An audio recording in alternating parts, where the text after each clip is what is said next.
Hello and welcome to the end of my little adventure in Unreal and stuff. This is the final of my level. Obviously, in the future if I wanted to polish it up and revise it a little bit more, there are definitely some things that I could change. But within the time frame that I want to keep it, this is what I've finished, and for what I've done, I'm very proud.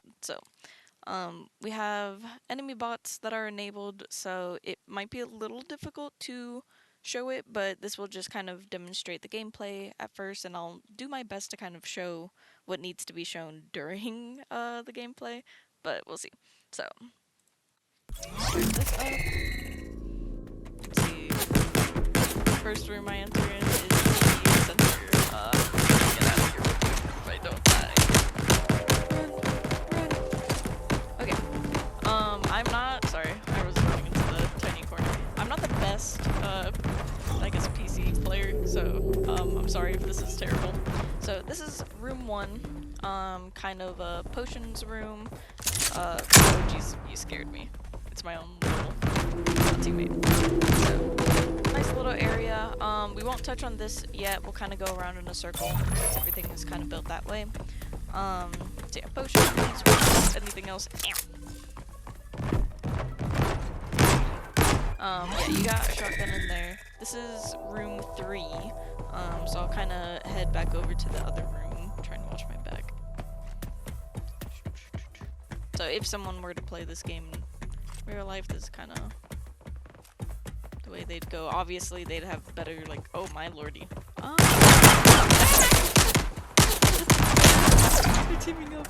I mean, there's only 3 enemy bots, and for them to all be there, that's unfortunate. I guess we're starting with room 3.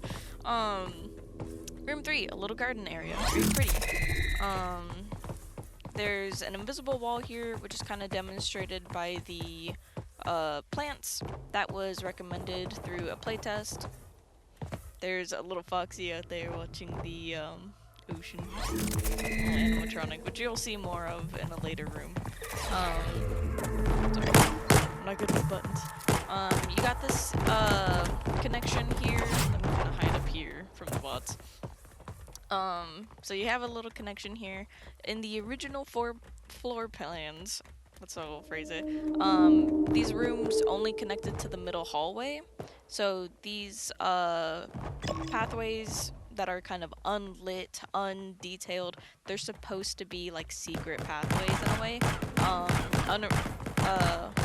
Unoriginal paths that within like the environment story were kind of carved out and not within the blueprints of this cave area. So same with this is kind of a carved out area, not in the original cave blueprints. That's why, you know, it doesn't have, you know, anything in it, because it's not supposed to exist in technicality.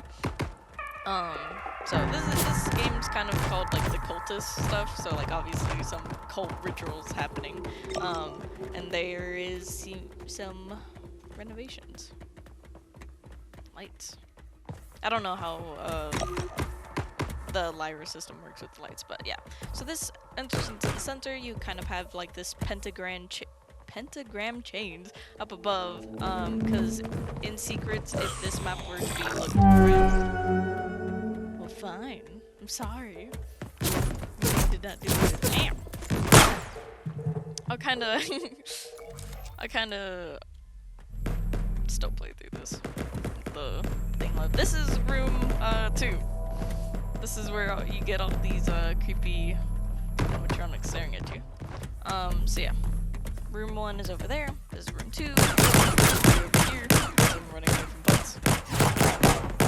They're everywhere. This is the forager area where you get this kind of rifle.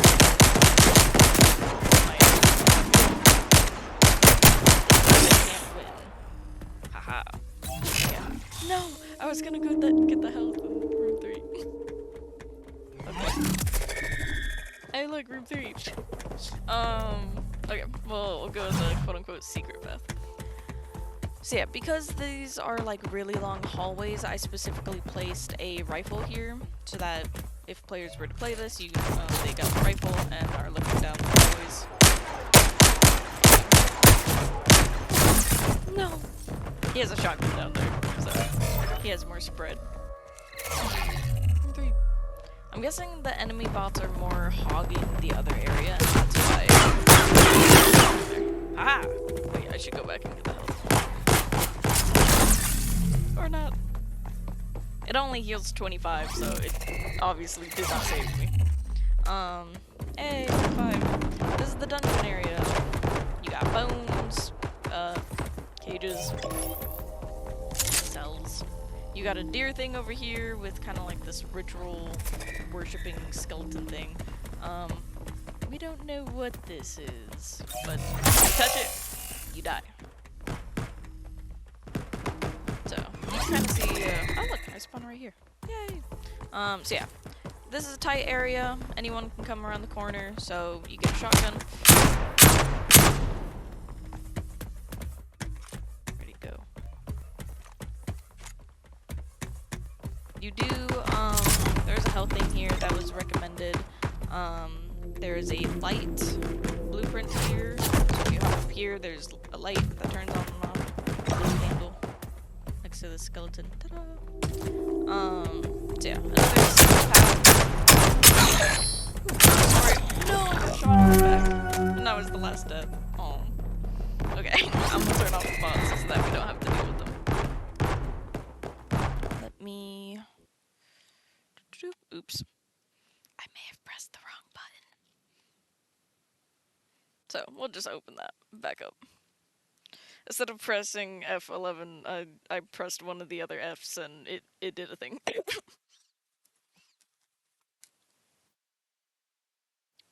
This is how I normally open up my thing. Ta-da. Either way, we get to the same place of messing with this spawner here. Exit that out. So, we want that to be 0. Originally it was 5, but it saved us 2, so I'm gonna save it as 0. For this, I guess, tour of the map, we're gonna actually spawn here. I can directly make it spawn somewhere.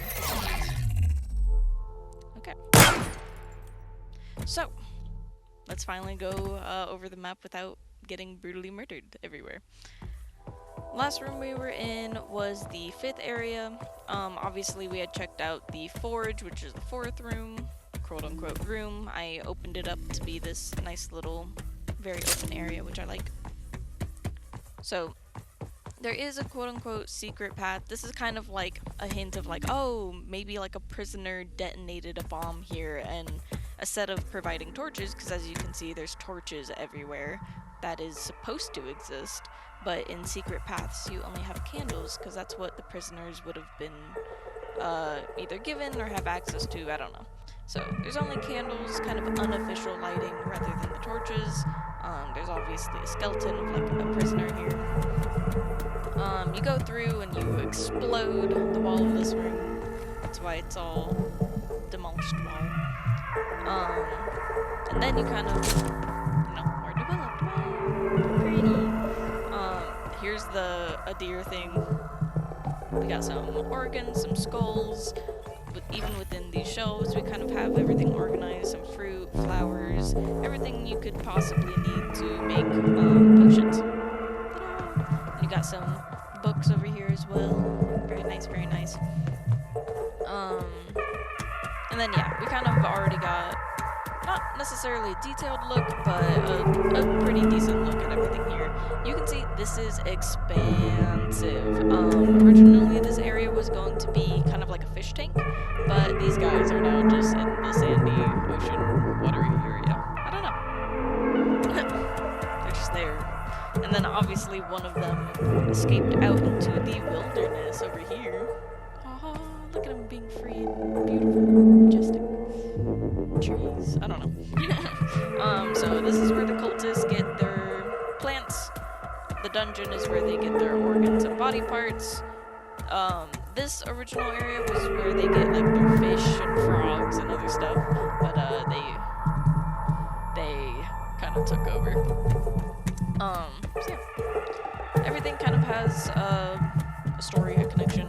The forge, obviously, where they built their torture weapons, their cages, everything like that. In the center area is where they have their main rituals. They have like these pillars, this illusion over here, statues, very beautiful demonic statues. I don't know. If you use the jump pad, you have this beautiful man who I just call Satan. You got his little ritual area. You would pick up this rifle, and you have this kind of lookout spot to snipe people. Pew, pew, pew, pew. However, if you touch him, he says, "Don't touch me." He does not like being touched. And little Easter egg, as you might have seen in the previous video. 2. Right now it's keeping track, but if this were to be like a natural game, it would not keep track of how much you've touched him, as I fail that. It is, so this jump pad, there's 2 jump pads. There's a push one, and then there's a straight up one. This one is a straight up one. It doesn't push you. And that's kind of hard to explain, but yeah. So it is kind of better to just go straight up on it and then move forward onto the platform. Number 5. So now that we've reached number 5, the next time I touch it is the magical number 6, like demon number. Mwahaha. So when I go up to him, I don't die, and he says, "Don't touch me," and 2 die, and he spawns this kind of skull spawner, and the skulls kind of glitch you out, and then, ta-da, the game magically ends. Yay! And that is the entirety of the game, I believe. I don't think I missed anything. So yeah, hope you enjoyed.